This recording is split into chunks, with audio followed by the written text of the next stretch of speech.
বিসমিল্লাহ বলিয়া মুখের জবান খুলিলাম, সৃষ্টিকর্তা দয়াল আল্লাহর নামটি মুখে লইলাম। সামনে যারা বসে আছেন সবাইকে সালাম বন্ধু হে। ভাই বলো ভাতিজা বলো কেউ তো কারো নয়, আইতে চাইতে দুই দিনের পথের পরিচয়।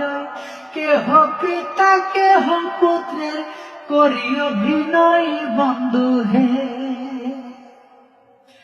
আইসো ভবে যাইতে হবে সন্দেহ নাই তাতে, ভালো মন্দ দুটি জিনিস যাবে তোমার সাথে। যেমন কর্ম তেমনই ফল পাইবা হাতে হাতে বন্ধু হে। হায়াত লেখা হাতে বান্দার মৌত লেখা পাই, যার যেখানে মৃত্যু লেখা সেই সেখানে যায়। হায়াত মৌত রিজিক দৌলত রাখছে